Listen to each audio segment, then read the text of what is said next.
باطل کی لاجک ہوتی ہے، سہارا تھوڑا بہت حق کا لیا جاتا ہے، اور حق کیا ہے کہ اللہ واقعاً غفور ہے، یہ حق ہے کہ اللہ رحیم ہے، یہ حق ہے کہ اللہ رحمان ہے، اللہ مہربان ہے، اللہ رؤوف ہے، اللہ اپنے بندوں پر اپنی ماؤں سے زیادہ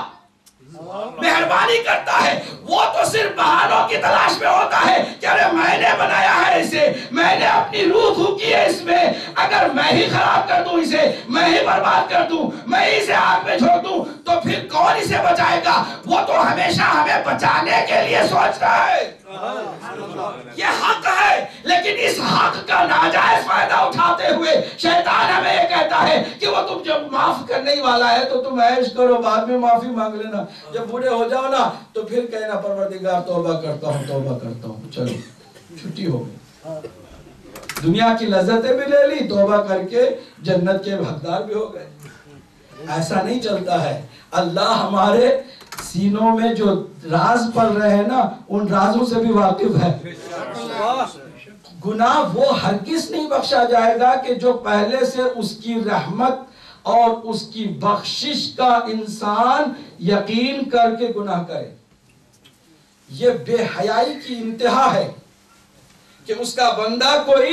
یہ جان کر کے کہ اللہ نے اسے منع کیا ہے پھر بھی کرے اور امید لگائے بیٹھے کہ اللہ جو ہے وہ بخشنے والے بخش دے گا۔ بخش تو دیتا ہے، لیکن کس کو بخشتا ہے؟ کہ جو گناہ بغیر پلاننگ کے، بغیر جان بوجھ کے اس کے ساتھ اللہ سبحانہ و تعالیٰ نے جو انسان کو آزادی دی ہے، اختیار دیا ہے کہ اس کے اندر گناہ کا بھی امکان ہوتا ہے، نیکی کا بھی امکان ہوتا ہے، تو کہیں نہ کہیں وہ بہک کر کے گناہ کر دیتا ہے۔ یہ نہیں کہ پلاننگ کر کے گناہ کرتا ہے کہ بعد میں ہم توبہ کر لیں گے۔ اگر کوئی بعد میں توبہ کر لیں گے نیت کر کے گناہ کرے تو اس گناہ کو اللہ معاف بھی نہیں کرتا ہے۔ تو اللہ کو معلوم ہے کہ ہم کس نیت سے گناہ کرتے ہیں۔ میرے ساتھ چل رہے کہ نہیں چل رہے؟ بہت سارے ایسے گناہ ہیں کہ جن گناہوں کی وجہ سے امت کی، پڑوسیوں کی، علماء کی، حتیٰ اولیاء کی، حتیٰ انبیاء کی بھی دعا قبول نہیں ہوتی۔ وہ اتنے بڑے منحوس ہوتے ہیں کہ جو وہاں پہنچ جاتے ہیں نبی کی بھی دعا قبول نہیں ہوتی۔ حضرت موسیٰ علیہ السلام کے زمانے میں قحط آ گیا، جیسے اس وقت سناٹا آ گیا۔ نعرہ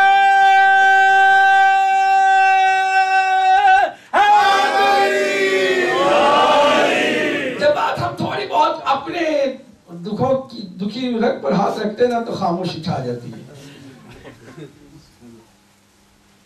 قحط آ گیا تو لوگوں نے کہا آپ کلیم اللہ ہیں، اللہ سے ڈائریکٹ گفتگو کرتے ہیں، اللہ سے کہے بارش برسائے۔ ایسے تھوڑی ہوتا ہے کہ میں کہہ دوں تو وہ بارش برسا دے، اصول ہوتے ہیں، اس کے بھی ضوابط ہوتے ہیں، اسے گڑ گڑا کے مانگنا ہوگا، نماز استسقاء پڑھنی ہوگی۔ جو بہترین بندے ہیں میرے ساتھیوں میں سے، اب دیکھیں نا صحابہ ہے نا، ہر نبی کے صحابی ہیں، ہمارے نبی کے لیے ہر زمانے میں ہر پیغمبر کے صحابی ہوتے ہیں، اور پیغمبر کے بعد جس نبی کی بھی تحریک کو نقصان پہنچانے والے باہر سے نہیں ہے، خود ان کے ساتھیوں میں سے ہوتے ہیں جو تحریک کو نقصان پہنچاتے ہیں۔ یہ تاریخ ہے اور حقیقت ہے۔ آدم سے لے کے پیغمبر اسلام تک کی تمام انبیاء کی تاریخ پڑھو کہ ہر نبی کے مشن کو نقصان کس نے پہنچایا ہے؟ نبی جیسے ہی غائب ہوا خود نبی کے ساتھ رہنے والوں نے نقصان پہنچایا، باہر سے کسی نے نقصان نہیں پہنچایا ہے۔ موسیٰ کے بعد بنی اسرائیل جو موسیٰ کے ساتھی تھے انہوں نے گڑبڑ کی ہے، عیسیٰ کے بعد عیسیٰ کے حواری جو تھے انہوں نے گڑبڑ کی ہے، ابراہیم کے بعد ابراہیم کے اطراف میں جو رہتے تھے انہوں نے گڑبڑ کی ہے۔ ہر نبی کے ساتھیوں نے نبی کے بعد اپنا الو سیدھا کرنے کے لیے، اپنی دنیا آباد کرنے کے لیے دین میں گڑبڑی کی ہے۔ اب ہر نبی کے ساتھیوں کا یہ حال ہے تو ہمارا نبی کوئی الگ مستثنی نبی نہیں ہے، بلکہ ہمارے نبی نے تو یہ واضح کر دیا ہے کہ جو حال بنی اسرائیل کا ہے وہی حال میری امت کا بھی ہے، اور یہ مسلم حدیث ہے۔ تمام کتب احادیث میں، اہل سنت اور تشیع کی کتب احادیث میں کہ حضور نے فرمایا کہ میری امت کے حالات بالکل ویسے ہی ہیں جیسے بنی اسرائیل کے حالات ہیں، نعلم بالنعل، یعنی اس قدر مشابہ ہیں جیسے آپ کے دو پیر جو ہوتے ہیں نا جوتی کے، وہ جو وہ جوتی ہوتی ہے دو ایک دوسرے کے، ایک صرف دہنا ہوتا ہے دوسرا باقی کچھ نہیں فرق ہوتا، کلر میں، سائز میں، کسی لحاظ سے کوئی کمی نہیں ہوتی۔ تو نبی مکرم نے یہ کیوں فرمایا؟ جب صحابہ نے پوچھا یا رسول اللہ 1,24,000 انبیاء میں سب سے زیادہ کتاب ہمارے لیے آئی ہے، قرآن ہمارے لیے آئی ہے، قیامت تک کے لیے آپ کی جو امت ہے ان کو پڑھنے کے لیے آئی ہے، لیکن قرآن مجید میں نہ آپ کی امت کا زیادہ ذکر ہے نہ کسی اور امت کا، سب سے زیادہ موسیٰ کی امت کا ذکر کیوں ہے؟ سب سے زیادہ کیوں ذکر ہے؟ کہا اس لیے کہ میری امت کے حالات بالکل بنی اسرائیل جیسے ہوں گے۔ اس لیے اللہ نے کہا دیکھو بس بنی اسرائیل کے حالات پڑھو، کہیں ویسے نہ بن جانا، کہیں ویسے نہ بن جانا جیسے ہارون کو چھوڑ کے گئے تھے، جانشین کو چھوڑ کے گئے تھے تو لوگوں نے گوساولا پرستی شروع کر دی، بچڑے کی پرستی شروع کر دی، کہیں ایسا نہ ہونا کہ میں جاؤں تو تم علی کو تنہا چھوڑ دو۔ صلوات پڑھیں محمد و آل محمد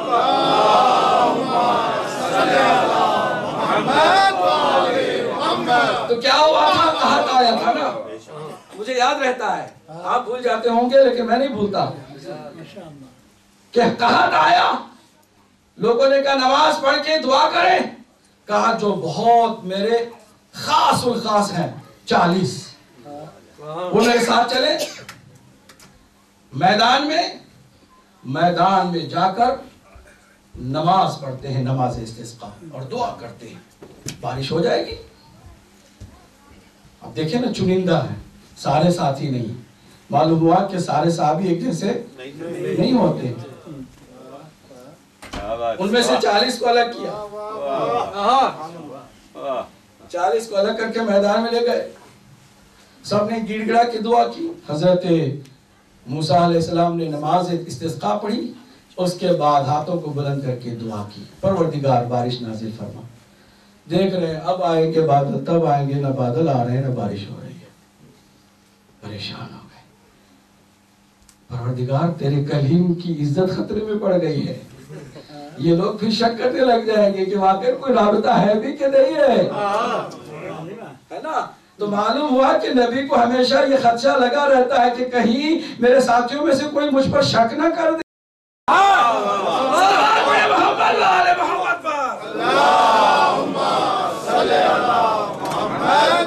جو پیچھے بیٹھے ہیں وہ توجہ سے نہیں سنتے، پوری توجہ سے سنیے گا کہ کہا پروردگار کہیں میری نبوت پر شک نہ کر دیں جو میرے ساتھی آئے ہیں، دعا ہم نے کی ہے، تو نے کہا ہے بارش ہو رہی گی، بارش نہیں ہو رہی۔ وحی نازل ہوئی، موسیٰ بارش تم بھی دعا کرو گے تو نہیں ہوگی، اس لیے کہ ان 40 میں بھی اب دیکھو چھانٹ کے لے کے آئے تھے،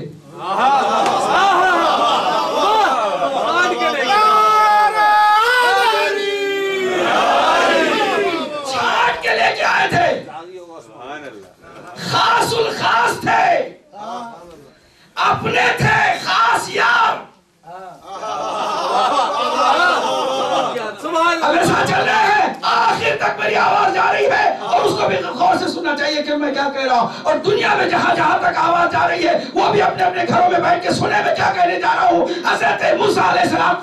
کے خاص الخاص صحابہ اور وہ 40 نے سب نے گڑ گڑا کے دعا کی، اور دعا موسیٰ کی بھی اللہ نے قبول نہیں کی۔ کیوں؟ اس لیے کہ اللہ نے کہا موسیٰ ان 40 میں سے ایک ایسا گنہگار ہے کہ اس کی نحوست سب پر چھا گئی ہے، تمہاری دعا بھی قبول نہیں ہوتی ہے۔ پروردگار بتا سکتا ہے کہ اس کا گناہ کیا ہے کہ جس گناہ کے کرنے پر مجھ جیسے کلیم اللہ کی دعا بھی قبول نہیں ہو رہی ہے۔ کہا ہاں بڑا منحوس ہوتا ہے ایسا گنہگار۔ کہ کون ہے؟ کہ وہ ان میں سے ایک ایسا ہے کہ جو چغل خور ہے۔ کیا بات ہے، کیا بات ہے۔ چغل خور، جانتے چغل خور کسے کہتے ہیں؟ اس کی برائی سن کے اس کو بتانا، اس کی برائی سن کے اس کو بتانا، اور جب بھی وہ دیکھتا ہے کسی سے ملتا ہے کوشش کرتا ہے کوئی نہ کوئی اس کا عیب باہر نکل جائے، کوئی نہ کوئی کمزوری مجھے نظر آ جائے، اس کو لے کر کے نکلتا ہے۔ میرے مولا امام جعفر صادق علیہ السلام،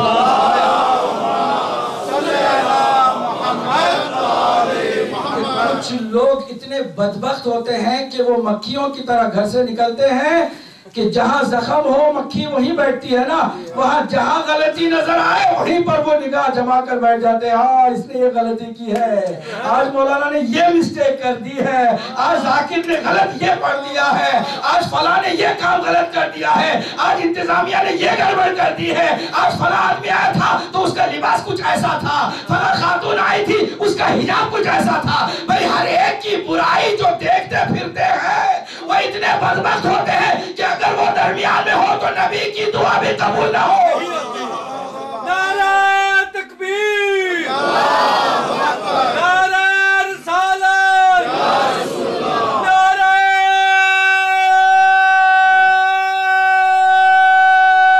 حیدری۔ اب دیکھیے ایسا بھی کوئی منحوس ہوتا ہے۔ اب حق کس طرح ایک مقام پر باطل کی وجہ سے بظاہر معطل ہو رہا ہے، کمزوری آئی کہ نہیں بظاہر، کہ اچانک حضرت موسیٰ نے پوچھا کہ اس کا حل کیا ہے؟ کہ حل صرف یہ ہے کہ اعلان کر دے، وہ خود اپنی عزت بچاتا ہوا نکل جائے، 40 میں سے ایک نکل جائے، ہٹ جائے، تو پھر بارش ہوگی، کیوں نہیں ہوگی، ضرور ہوگی، شرط یہ کہ وہ منحوس آدمی ہٹ جائے وہاں سے، نکل جائے۔ اب میں ایک طرف سے گناہ کی شدت بھی بتا رہا ہوں، دوسری طرف سے اللہ کتنا مہربان ہے وہ بھی بتا رہا ہوں، سبحان اللہ، کیونکہ جب تک آپ بشارت و نظارت دونوں کو ساتھ نہیں رکھیں گے، خوف و رجا دونوں کو ساتھ نہیں رکھیں گے، اس وقت تک حق کی بات بھی اس کا حق ادا نہیں کر سکیں گے۔ حضرت موسیٰ نے آ کے کہا کہ بھائی تم لوگ بہت خاص تھے، مجھے بھی اندازہ نہیں تھا کہ تم میں سے کوئی ایسا بھی ہے چغل خوری کرتا ہے، اس کی وجہ سے بارش رکی ہے، میری وجہ سے نہیں، غلط نہ ہو جانا، تمہارے دماغ میں غلط بات نہ جانا، میری وجہ سے نہیں ہے، دیکھو تم میں سے کوئی ایسا ہے، مہربانی کرے جماعت سے جدا ہو جائے، ہٹ جائے۔ یہ حضرت موسیٰ نے اعلان کیا اور جو گنہگار تھا اس کو پتہ چل گیا، یہ تو میرے بارے میں ہو رہا ہے، یہ سب کچھ میرے سلسلے میں ہے، میرے متعلق ہے۔ اب اس نے کہا میں موسیٰ سے بھی کہوں گا تو بھی بے عزتی ہے،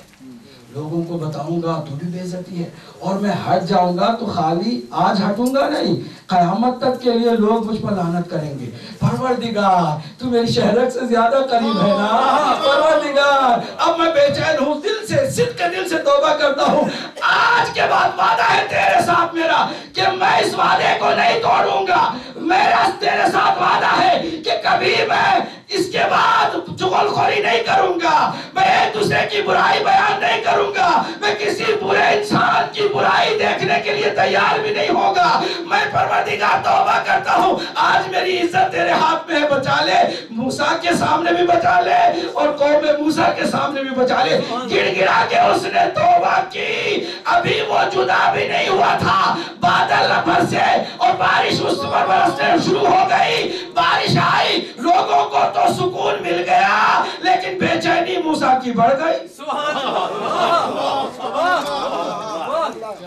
میں اپنی زبان سے اپنے الفاظ میں کسی نبی کی بھی جسارت کرنا گناہ عظیم ہے، لیکن اپنی زبان میں میں اس کو اس طرح لیتا ہوں اور اس طرح بیان کرنے کی کوشش کرتا ہوں، اگر اس میں کوتاہی ہے تو اللہ مجھے معاف کرے اور حضرت موسیٰ بھی مجھے معاف کرے، کہ ہو سکتا ہے حضرت موسیٰ نے اس طرح میری اپنی اس زبان اور اپنے لب و لہجے میں اس طرح اللہ کی بارگاہ میں عرض کیا ہو کہ پروردگار یہ کیا مذاق ہے تیرا، تو کبھی کہتا ہے کہ نکال دے اس بندے کو، کبھی کہتا ہے کہ نکال دے تو وہ نکلتا بھی نہیں ہے، بارش آ جاتی ہے۔ پھر میرا ایک دفعہ اسٹیٹمنٹ غلط ہو گیا لوگوں کے سامنے کہ وہ ہٹ جائے تو بارش ہوگی، وہ ہٹا بھی نہیں، بارش بھی ہوگی، کہا بارش ہوئی ہے پہلے اس کی گناہوں کو دھونے کے لیے پھر تمہارا اس نے مجھ سے رابطہ کر لیا، اور مجھے معلوم ہے کہ وہ وعدہ توڑنے والا نہیں ہے۔ اگر کوئی ساتھی رسول اللہ کا ایسے توبہ کرے تو واقعاً وہ اللہ کی طرف سے معافی مل سکتی ہے۔ اگر ایک میدان میں بھاگے تھے، اللہ نے موقع دیا تھا توبہ کرو، اس کے بعد نہیں بھاگو گے، اگر اس کے بعد نہ بھاگتے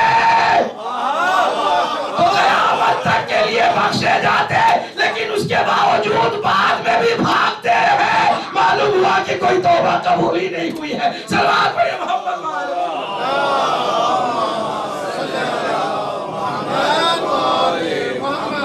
ایسی ڈھیلی صلوات کیوں؟ پیچھے والے تو بالکل ایسے لگتا ہے کہ ان پر واجب ہی نہیں ہے صلوات پڑھنا۔ اللہم صلی علی محمد وآل محمد۔ کربلا والوں کے ساتھ شامل ہونے کے لیے نعرہ تکبیر، نعرہ رسالت، نعرہ حیدری۔ اب واپس آتے ہیں، فرق کیا بتایا تھا ساتواں فرق حق و باطل میں؟ یہ کہ حق آپ کو چھوڑتا نہیں، ساتھ میں لے کے چلتا ہے آخر تک، یہاں تک کہ آپ نجات پا جائیں، لے کے چلتا ہے۔ جو نبی کا ہو گیا صحیح معنوں میں تو نبی نے اسے منزل مقصود تک پہنچایا، جو علی کے ساتھ ہو گیا صحیح معنوں میں منزل مقصود تک علی نے پہنچایا۔ بلکہ وعدہ ہے رسول کا بھی اور علی کا بھی، حسن کا بھی، حسین کا بھی اور دیگر معصوم اماموں کا بھی، کہ جو حقیقی معنوں میں ہمارا چاہنے والا ہمیں چاہنے لگ جائے اور ہمارے نقش قدم پر چلتا ہوا اس دنیا سے چلا جائے تو بے فکر ہو کر جائے، وہ مشرق میں مرے کہ مغرب میں مرے، شمال میں مرے کہ جنوب میں مرے، ہمارا وعدہ ہے کہ آخری وقت میں ہم آ جائیں گے اس کا سہارا بن کر، آسرا بن کر، مددگار بن کر، امیدوں کی اس کی تمام امیدوں کو بردانے کے لیے، ان کی ہر مشکل کو آسان کرنے کے لیے۔ جب سب سے زیادہ مشکل کا وقت آئے گا وہ ہمیں دیکھے گا، ہمیں پائے گا، ہم اس کے مددگار ہو جائیں گے۔ نعرہ حیدری۔ اسی لیے حضور نے فرمایا نا،